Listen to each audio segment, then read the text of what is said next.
గౌరవనీయులు పుట్టపాక శ్రీనివాస్ గారు MSME mentor తమ యొక్క ఉపన్యాసం ఇవ్వాల్సిందిగా కోరుతా ఉన్నాను. సభకు నమస్కారం.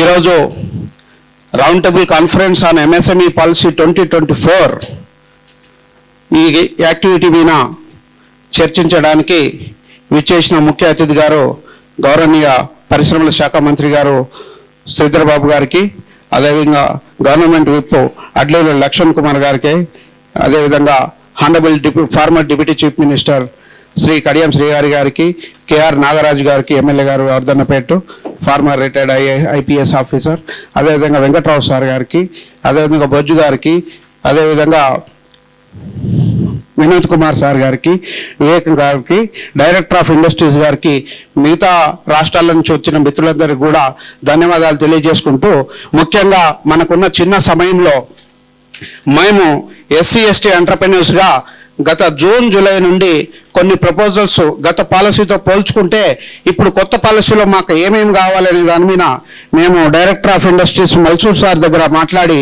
మేము కూడా కొన్ని ప్రపోజల్స్ ఇన్కార్పొరేట్ చేయండి అని చెప్పేసి ప్రపోజల్స్ ఇచ్చినాము. దానిపైన గౌరవ మంత్రి గారు కూడా ఎండార్స్మెంట్ చేసి ఇచ్చారు. అవి దాటిలో ఎంఎస్ఎంఈ పాలసీ ఒరిజినల్ పాలసీలో మేము కొన్ని ఇన్సెంటివ్ సపోర్ట్ సిస్టమ్ పాత దానికంటే కొంచెం ఎక్కువగా అడిగినాం సార్. పాతది టీ ప్రైడ్ అనే పాలసీలో ఎస్సీ ఎస్టీలకు మెన్కి 35%, ఉమెన్కి 45%, మ్యాక్సిమం ఎక్స్టెంట్ ఆఫ్ 75 lakhs ఉండేది ఆ పాలసీ. గత 10 సంవత్సరాల కింద తయారు చేసిన పాలసీ అప్పటికున్న రేట్లకి ఇప్పటికున్న రేట్లకి సుమారు చాలా రేట్లుగా పైకి వెళ్ళిపోయింది. కాబట్టి ఇంకా కొంచెం అడిషనల్గా 2 crores వరకు సపోర్ట్ చేయండి అని చెప్పేసి మేము రిప్రజెంట్ చేసినాం సార్.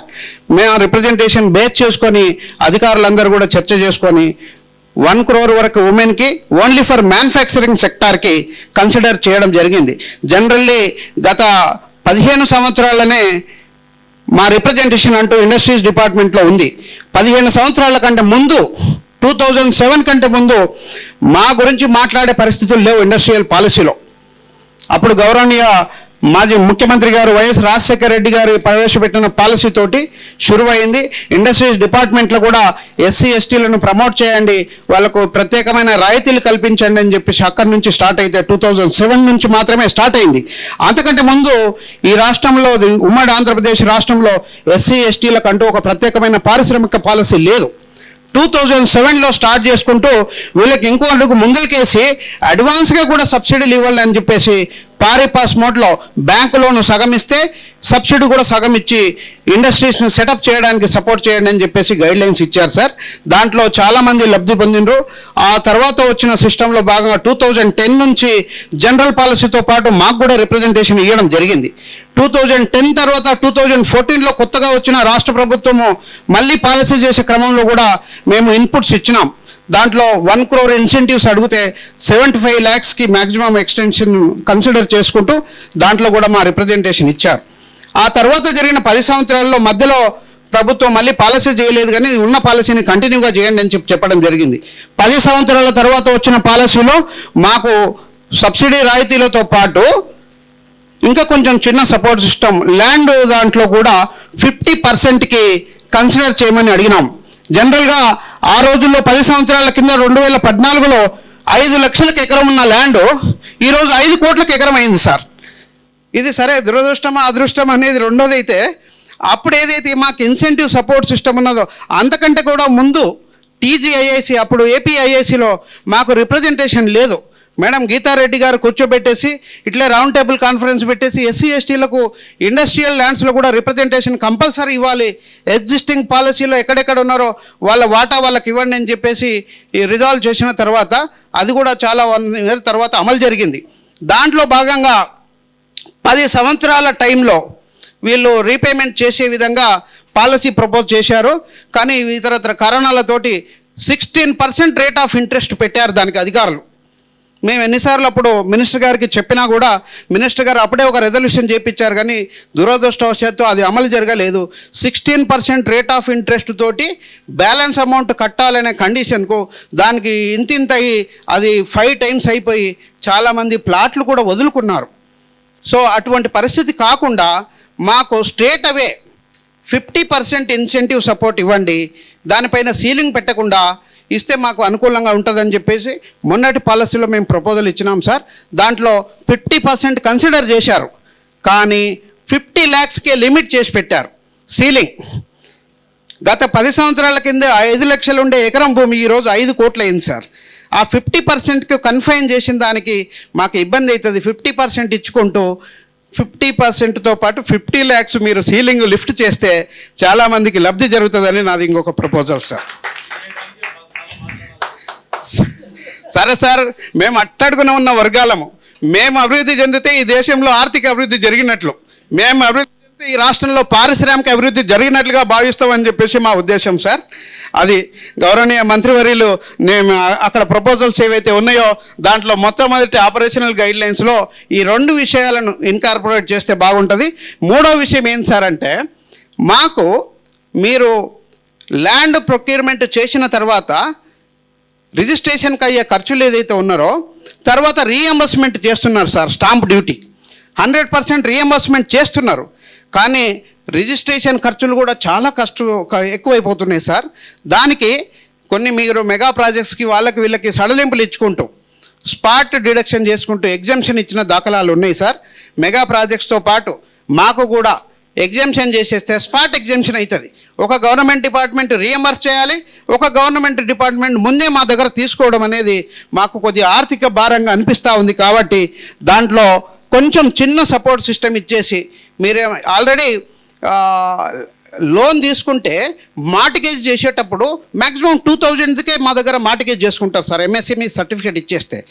సిమిలర్ సిస్టంలో రిజిస్ట్రేషన్ ప్రాసెస్ కూడా మాకు అది ఎగ్జామ్షన్ ఇస్తే ఏదో నామినల్గా 2000, 3000, 5000 పెట్టేసి మాకు మంచి సడలింపు ఉంటుందని చెప్పేసి భావిస్తూ ఉన్నాం సార్. అది సో రెండోది ఏంటి సార్ అంటే నాలా కూడా కన్వర్షన్ సార్. నాలా కన్వర్షన్ ఛార్జెస్ కూడా స్పాట్ ఎగ్జామ్షన్ ఇస్తే బాగుంటుందని చెప్పేసి మా రిక్వెస్ట్ సార్. అది కూడా మీరు రియంబర్స్మెంట్ ఇస్తారు సార్ తర్వాత, కానీ అది రియంబర్స్మెంట్ వచ్చేవరకు మాతో మొట్టమొదటి పెట్టుబడి కూడా ఈ ఇతరత్ర ఖర్చులకు ఖర్చు అయిపోతే మాకు ఇబ్బందికరంగా ఉంది సార్. అది చిన్న ఎగ్జామ్షన్ చేస్తే సరిపోతుంది సార్. ఫిక్స్డ్ క్యాపిటల్ ఇన్వెస్ట్మెంట్ తమకు బ్రీఫ్ చేశాను సార్. పావుల వడ్డీ ఎలాగో తమరు ఇస్తున్నారు సార్, అది సంతోషం సార్, అది బాగుంది. పవర్ ఛార్జెస్ కూడా రియంబర్స్మెంట్ మేము 3 rupees per unit అడుగుతున్నాం సార్. ఎందుకంటే అప్పుడున్న పవర్ ఛార్జెస్కి కూడా మీరు మాకు రియంబర్స్ చేస్తున్నారు సార్. జనరల్గా 1 rupee 50 paisa కన్సిడర్ చేశారు. తర్వాత పరిణామాల్లో మేము 3 rupees స్పాట్ డిడక్షన్ చేస్తే బాగుంటుంది అనుకుంటున్నాం సార్. మీరు ఎట్లయితే బిలో పవర్టీ లైన్స్ వాళ్ళకి జనరల్గా బిల్ ఇస్తారు సార్, బిల్ అక్కడ పెట్టేస్తారు. అట్లా మాకు సపోజ్ మాకు ఒక 3 lakhs పవర్ ఛార్జెస్ అయితే 50%కు కన్సెషన్ ఇవ్వడం కానీ at least per unit 3 rupees reimburse చేయడం కానీ జరిగితే మాకు అనుకూలంగా ఉంటుందని చెప్పేసి మా ప్రపోజల్ సార్. ఇది ఏమాత్రం అవకాశం ఉన్నా కన్సిడర్ చేయండి. ఆర్థిక భారం అంటూ పడవచ్చు, కానీ మాకంటే మమ్మల్ని ఆర్థికంగా ముందుకు తీసుకుపోయే క్రమంలో చిన్న ఇదే సార్ ఇది. And the next 5th one is sir DTCP HMDA approvals sir. విలేజెస్లో జనరల్గా మాకు సర్వీస్ సెక్టార్ సపోర్ట్ సిస్టమ్కి కూడా తమ ఇన్సెంటివ్స్ ఇస్తున్నారు సార్. పౌల్ట్రీ ఫామ్ పెట్టుకోవడం కానీ, చిన్నగా డైరీ ఫామ్ ప్రమోషన్ చేసుకోవడం కానీ, వాళ్ళ అగ్రికల్చర్ ల్యాండ్ ఉంటే పౌల్ట్రీ ఫామ్ పెట్టుకోవచ్చు సార్. కాకపోతే దానికి డిటిసిపి అప్రూవల్ కావాలనే ఒక కండిషన్ పెడతా ఉన్నారు మన దగ్గర నుంచి ఇన్సెంటివ్ రావాలంటే. బ్యాంకర్కి లేదు సార్ ఆ problem. Banker is not insisting for his financial conditions, is releasing the finance. After establishment మేమైతే ఇన్సెంటివ్స్కి వస్తున్నామో దీనికి హెచ్ఎండి అప్రూవల్, ఆ పరిధిలో ఉంటే హెచ్ఎండి అప్రూవల్ కావాలి, డిటిసిపి పరిధిలో ఉంటే డిటిసిపి అప్రూవల్ కావాలి అని అంటున్నారు సార్. మనం జనరల్గా విలేజ్ బేస్డ్ ఇండస్ట్రీస్ కానీ ఖాదీ ఇండస్ట్రీస్ కమిషన్ వచ్చినప్పుడు ఆ ఇంప్లిమెంటేషన్ చేస్తున్నప్పుడు ఇంట్లో కూడా ఇండస్ట్రీ నడుపుకునే అవకాశం ఇచ్చారు sir.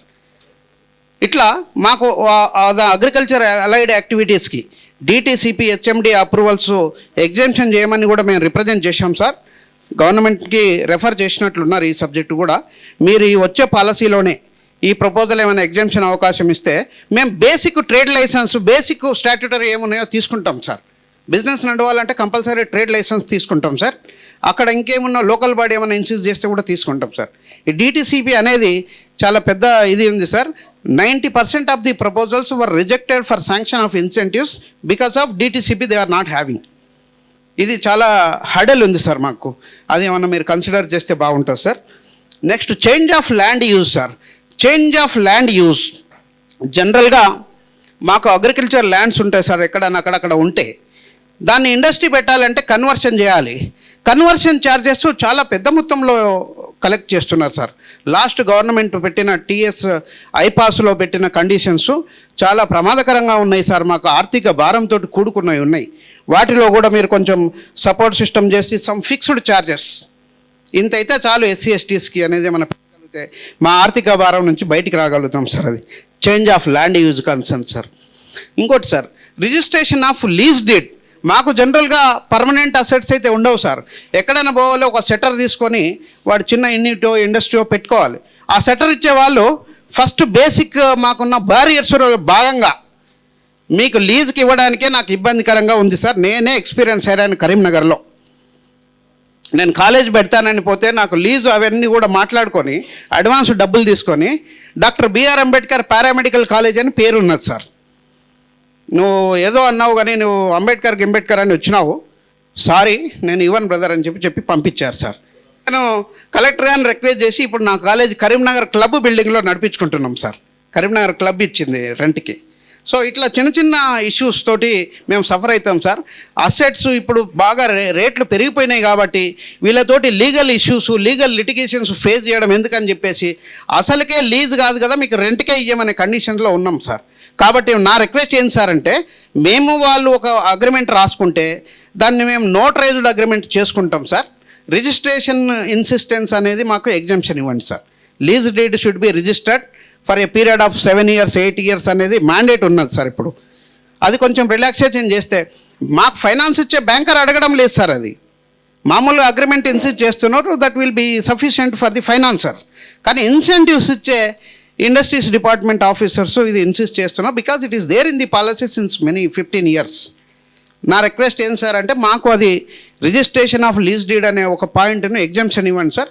We will do mutual agreement that will be approved by the local notary. Continuous production period అనేది ఒకటి అన్నారు సార్. 6 years మా వాడు ఏమైనా ట్రిప్పర్ తీసుకొని నడుపుకోవాలంటే 6 years తిరిగితే అది 3 సంవత్సరాల తర్వాతనే రిపేర్ అయిపోతుంది సార్. ఉల్టా వాళ్ళకి 3 ఏళ్ళు ఏదైతే ముందు అనుభవించాడో అవన్నీ తెచ్చిపెట్టాల్సి వస్తుంది. సో మాకు కంటిన్యూస్ ప్రొడక్షన్లో ఉంటేనే ఈ ఇన్సెంటివ్ కంటిన్యూగా ఎలిజిబిలిటీ ఉంటుంది సార్. ఆర్ఎల్స్ రికవరీ చేస్తారు. ఆర్ఆర్ యాక్ట్ ఇంప్లిమెంట్ చేసేసి రికవర్ చేసే ప్రొవిజన్ ఉంది సార్ దీంట్లో. సో మాకు ఆ 6 years అనే దానికంటే 3 years 4 years పరిమితి పెట్టేస్తే మేము అంత లోపల యూనిట్ రన్ చేసుకుంటాం సార్. ఆ తర్వాత రిపేర్స్ అంటే రిపేరు, వాటి చేత కాకపోతే క్లోజ్ చేసుకుంటాడు సార్.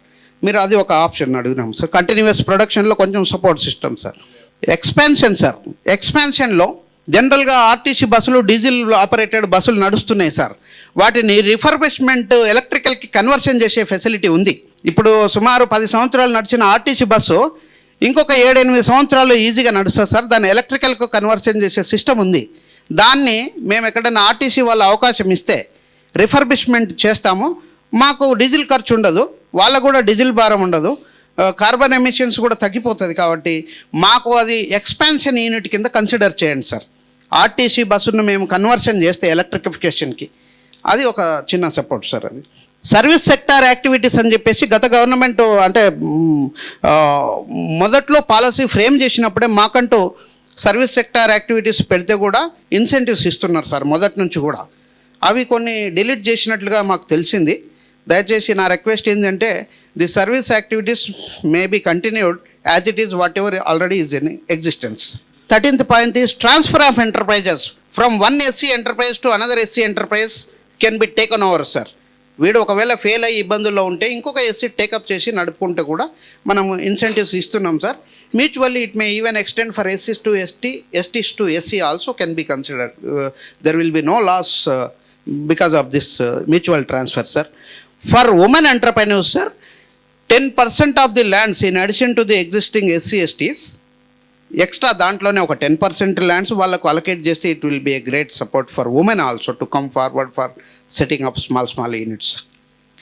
ఇంకోటి సార్, రిలీజియస్ ఇన్సెంటివ్స్ ప్రియారిటీస్ పెట్టుకున్నాం సార్. సరే, lack of budget allocations and all these.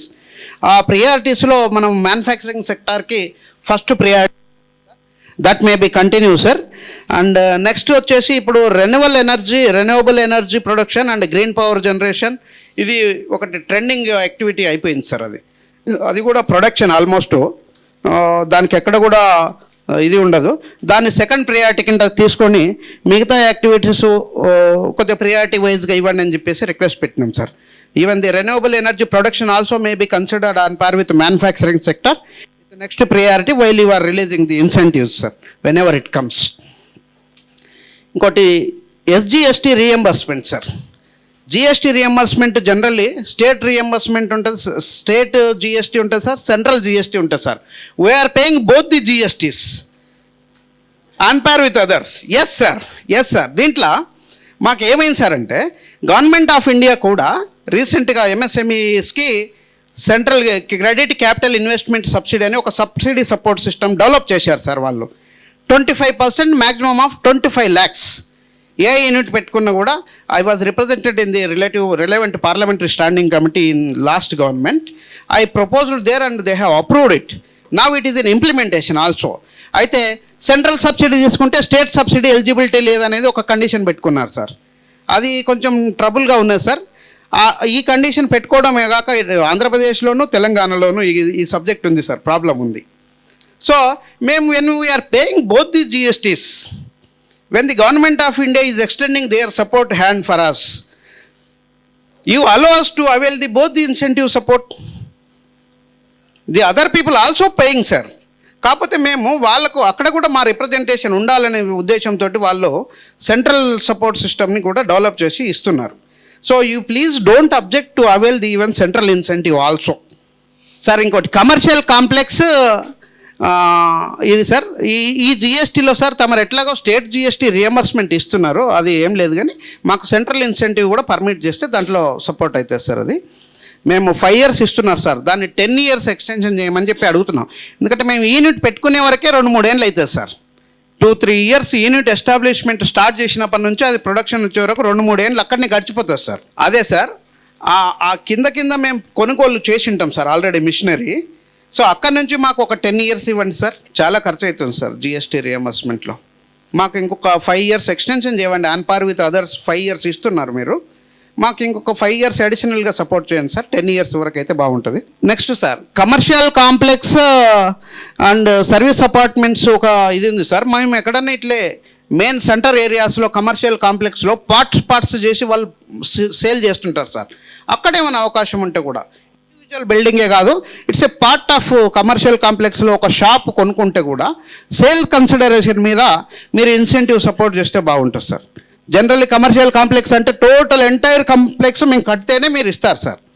అది కట్టాలంటే చాలా పెద్ద సబ్జెక్ట్ సార్. అర్బన్ ఏరియాస్లో అన్నీ పెరిగిపోయినాయి, అక్కడ నుంచి గ్రోత్ వస్తుంది sir.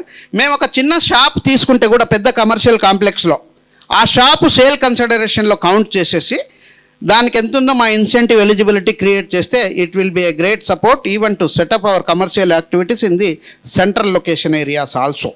However sir industrial estates and industrial parks for SC/STs generally మాకు ఎక్కడన్నా ల్యాండ్స్ అవైలబిలిటీ ఉంటే లేదా అన్డెవలప్డ్ ల్యాండ్స్ మీ దగ్గర ఎక్కడైనా ఉంటే TGIACలో on par with other industrial ఆర్గనైజేషన్స్కి టిఫ్కి ఇచ్చారు సార్ ల్యాండ్.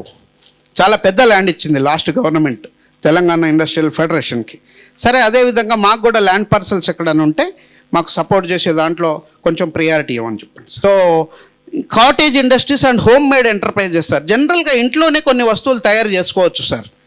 పైన ఇల్లు కింద ఇంకో వస్తువులు తయారు చేసుకోవచ్చు. That may be also treated as cottage industry where we should not insist the kind of approvals like HMDA and DTCP sir. పెద్దగా అవసరం లేకుండా లోకల్ బాడీ నుంచి లోకల్ అప్రూవల్ తీసుకుంటారు సార్. వాళ్ళు ట్రేడ్ లైసెన్స్ కానీ తీసుకుంటారు. The relevant if it is food product they will get the approval from the FSSAI authorities. So cottage industries home made ఇండస్ట్రీస్కి DTCP లాంటి HMDA లాంటి అప్రూవల్స్ ఇన్సిస్ట్ చేయకుండా local government అంటే అక్కడ లోకల్లో మున్సిపాలిటీ అయితే మున్సిపాలిటీ, గ్రామ పంచాయతీ అయితే గ్రామ పంచాయతీ, రిలవెంట్ ఒకవేళ ఫుడ్ అయితే ఫుడ్ ప్రోడక్ట్స్ వాళ్ళ లైసెన్స్ తీసుకునేటట్లుగా మీరు ఇన్సిస్ట్ చేయండి sir. But don't insist for the DTCP and HMDA approvals which is very big order sir. Thank you so much sir. This is the proposals to be incorporated in the coming operational guidelines sir. If you do it, it will be impact to develop more number of people, sir. Thank you, sir. Let us give standing ovation to this government as a token of gratitude for releasing the best MSME policy in the country for SC/STs, especially in Telangana.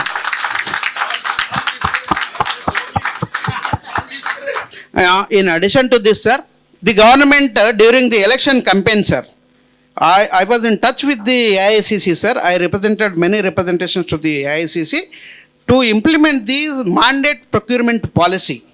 Wherever the Congress governments are going on in Karnataka and in Telangana, because in the year 2012, sir, UPA government has introduced the mandate public procurement policy. And they have directed all the states to implement in similar lines. Even the next government also same thing they did. But unfortunately, the government of Telangana has not taken up even till today also mandate public procurement policy. Of course, the general policy we are not concerned, sir. We are looking only for the SC/ST procurement policy exclusively, since it is your commitment during election campaign. In Chevella Dalita declaration also, you have mentioned that 30% of the procurements, whatever we procure from the general, will be earmarked from the SC/STs, like 18% from the scheduled caste and 12% of the procurements from the scheduled tribe entrepreneurs. This will be implemented in the next immediate after coming the government like that అని చెప్పేసి చేవెళ్ళ దళిత డిక్లరేషన్లో AICC president గారు release చేసిన దళిత డిక్లరేషన్లో ఇది ఒక point ఉన్నది sir.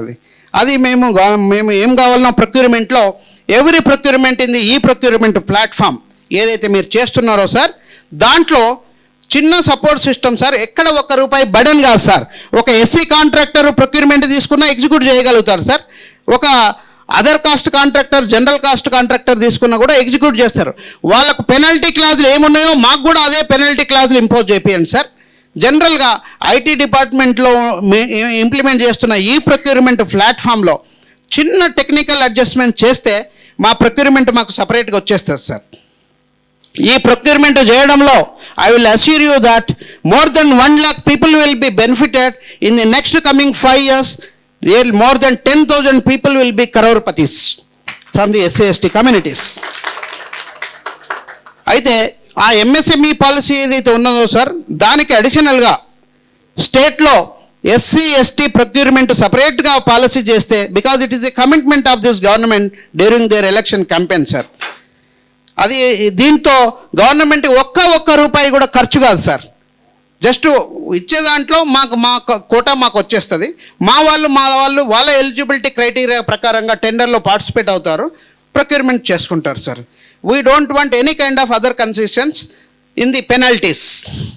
What ever the penalty imposed for general contractors, same may be extended even for SC/ST also in case of default sir. ఇంతే sir, ఇది procurement policy sir. సిమిలర్గా కాంట్రాక్టర్స్ పాలసీ కూడా course ఇప్పుడు ఒకటి అమలు జరుగుతుంది సార్. లాస్ట్ గవర్నమెంట్ చేసింది. Contractor పాలసీలో మాకు 21% రిజర్వేషన్ ఇచ్చారు sir. 15% for the schedule caste and 6% for schedule tribe. ఇస్తూ it should be confined for only 1 crore. ₹1,00,00,000 వర్కుల కంటే ఎక్కువ కాంట్రాక్టులు చేయకూడదు మీరు అనే కండిషన్ పెట్టింది సార్. దానికి 1,00,00,000కు టెండర్ ప్రిపేర్ చేస్తారు సార్. 1,00,00,000 దాటి ₹1 ఎక్కువ ఉన్నా కూడా we are unfit for tender process sir. 1,02,00,000, ₹1,10,000 tender document చేసేటప్పుడు సరే మా మీద ప్రేమ అనండి, దానికి అవసరం అనండి, పక్కకు పెట్టేస్తే ఇట్లా డివిజబుల్ వర్క్ కూడా చేయొచ్చు సార్. ఆ ₹1,00,00,000 వరకును 2గా విభజిస్తే కూడా మా కోటా మాకు వస్తుంది. కానీ చాలా ఇంజనీరింగ్ ప్రొక్యూర్మెంట్ ఏజెన్సీస్ కావాలని చేస్తున్నారా లేదో ఏమో, కానీ అది కూడా 1,00,00,000 పెట్టింది. అది ఏదైతే ఉందో చాలా పెద్ద టఫ్ కండిషన్ సార్. ఆ ఉన్న దాంట్లో 18%, 12% సడలించుకుంటూ ఆ 1,00,00,000 అనే కండిషన్ మీరు తొలగించేస్తే అయిపోతుంది సార్. కాంట్రాక్ట్లు చేయడంలో కూడా చాలామంది, నల్లబాబు గారిది 25 crores annual turnover sir contracts కంపెనీలో. Is paying more than 7 crores GST to the state and central governments. Competition టెండర్లలో వెళ్ళి చేసే వర్కులు సార్ ఇవన్నీ కూడా. సో మా వాళ్ళు కూడా చాలామంది కాంట్రాక్టర్లు ఉన్నారు సార్. ఆ సిస్టమ్ ఆ 1 crore అనేది తీసేస్తే మాకు చాలా బెనిఫిట్ అవుతుంది సార్. కోర్స్ 100 కోట్ల వర్కులు మేము చేయకపోవచ్చు sir. This is a different proposal we brought to your kind notice, sir. This is affirmative action policy, sir. Affirmative action policy యూకేలో, యూఎస్లో, జర్మనీలో ఎక్కడైతే వాళ్ళు పెద్ద పెద్ద కంపెనీలు ఉన్నాయో వెనకబడ్డ వర్గాల కోసం, అక్కడ కూడా పేదరికంతో ఉన్న వాళ్ళు చాలా మంది ఉన్నారు, mostly blocks and migrants from different countries. వాళ్ళకి కంపల్సరీగా వాళ్ళు 25%, 30% అని చెప్పేసి వాళ్ళు మ్యాండేట్ రూల్స్ పెట్టుకున్నారు సార్. ఆయా బిజినెస్లు ఇవ్వాలనే ఉద్దేశంతో చేసిండ్రు. అది ఈ కంట్రీస్లో అమలు జరుగుతూ ఉన్నది. మన దగ్గర కూడా సార్ వాళ్ళు మొన్న ఇన్వెస్ట్మెంట్ సమిట్కి వెళ్ళేసి చాలా కంపెనీస్ని ఇక్కడ ఇన్వైట్ చేశారు. ఆయా పెద్ద పెద్ద కంపెనీలో మాకు చిన్న చిన్న సపోర్ట్ సిస్టమ్స్ ఇస్తే యాక్సెసరీస్ మ్యానుఫ్యాక్చరింగ్ తమరు రాకంటే ముందు పెద్దలు కడియం శ్రీహరి సారు ఇవి ఇట్లా చేయొచ్చు అని మాకు చెప్పారు సార్. పెద్ద పెద్ద కంపెనీస్లో చిన్న చిన్న పార్ట్స్ ఏమన్నా, అందరు కూడా మ్యాక్సిమం బీటెక్లు, ఐఐటిఎన్స్ ఉన్నారు సార్ మా దగ్గర కూడా, చాలా మాత్రం ఎగ్జిక్యూట్ చేస్తారు. ఫైనాన్షియల్ ఇష్యూస్ కూడా ఏం లేవు sir. Almost banks are ready for funding under stand up India policy. So ఈజీగానే ఉన్నాయి సార్. చిన్న చిన్న సపోర్ట్ సిస్టమ్ ఇస్తే, మీరు ఎలాగో ఇన్సెంటివ్స్ కూడా ఇస్తున్నారు సార్ వాళ్ళకి, ఇది ఒక అప్లికేషన్ పెడితే బాగుంటుంది అనేది మా ఉద్దేశం సార్. మాకు ఏమేం కావాలనో చిన్న చిన్న సపోర్ట్ సిస్టమ్ను డెవలప్ చేయడానికి ఒక ప్రపోజల్ ఇచ్చినాం సార్. సార్ దగ్గర ఉంది ఇండస్ట్రీస్, ఇది కూడా తమ నోటీస్లో ఒకసారి ఇనిషియేట్ చేస్తే, ఇది అఫర్మేటివ్ యాక్షన్ వేరే కంట్రీలో మ్యాండేట్ ఉన్నా కూడా let us initiate from the state of Telangana. If it is mandated, number of people will be benefited, sir. Because of this, there will be no single NP burden on the government of Telangana, sir. So last ఇది sir, settled cost and settled tribes special development fund ఇది జరుగుతున్నది sir. తమ last government, at last government కూడా act చేశారు ఇంప్లిమెంటేషన్కి. Non divertible, non lapsable అనే కండిషన్ను పరిగణలోకి తీసుకొని ఇక్కడి నుంచి, ఈ సభా వేదిక నుంచి ఒక చిన్న తీర్మానం చేసుకొని అయితే అవసరం ఉంది కాబట్టి మీరు అప్పుడు తెప్పించేది సార్. లాస్ట్ కాంగ్రెస్ గవర్నమెంట్లో వేరే అదర్ డిపార్ట్మెంట్స్ స్పెషల్గా కమిషనర్ ఆఫ్ ఇండస్ట్రీస్ వాళ్ళ ఆఫీసర్స్ వెళ్ళి మీ దగ్గర ఎంతుంది అని చెప్పేసి సోషల్ వెల్ఫేర్ డిపార్ట్మెంట్ నుంచి తెప్పించుకొని ఇక్కడ యూటిలైజ్ చేశారు sir. By the year March 31, 2013 sir, ₹1 pending లేదు సార్. మేడం గీతారెడ్డి గారు ఇంటర్వ్యూ అయిపోయి లాస్ట్ 31st రోజు మొత్తం రిలీజ్ చేసి ఇచ్చింది సార్. ఆ తర్వాత వచ్చిన గవర్నమెంట్లో పెద్ద మొత్తంలో పెండెన్సీ ఉంది. సరే, దాన్ని ఎప్పటి వరకు పూడుస్తారో ఆర్థికపరమైన అంశాలు నేను మళ్ళీ చెప్పదలుచుకోలేదు. కాకపోతే చిన్న సపోర్ట్ సిస్టమ్ తోటి దీని మీద రివ్యూ పెట్టించేసి SC/ST స్పెషల్ ఫండ్ మిగతా డిపార్ట్మెంట్ల దగ్గర ఎక్కడెక్కడ ఉందో కొంచెం రాబడగలిగితే పెండింగ్ ప్రపోజల్స్ అన్నీ కూడా క్లియర్ అయిపోతాయి సార్. ఇది ఒకటి సార్. లాస్ట్ ఎజెండా సార్ మాది leather industrial promotion corporation sir. తమరు ఇంతవరకు కూడా ఇనిషియేట్ చేయించేసి విప్ గారి ద్వారా 2-3 మీటింగ్లు పెట్టించారు సార్. వాళ్ళందరూ కూడా మినిట్స్ ఆఫ్ ది మీటింగ్ తమరికి ఎంక్లోజ్ చేశాను సార్. దీంట్లో చాలా చక్కగా వాళ్ళు ప్రిపేర్ చేసుకున్నారు. దీని నుంచి కూడా సార్ కార్పొరేట్ లెదర్ కంపెనీస్ ఉన్నాయి సార్, వాళ్ళని ఇన్వైట్ చేసేసి if we work together something, some production activities will happen where there will be no burden financially from the state government. ఇవి కూడా చిన్న చిన్న ప్రపోజల్స్ చేస్తారు. ఇవి లిప్కోకి ఇంకొక రివ్యూ చేసేసి దీంట్లో ఏమైనా అమలు చేయగలిగితే it will be a great support sir. ఇంతే సార్ మా proposals sir. Thank you sir, thank you so much for giving me this opportunity. Thank you Srinivas sir.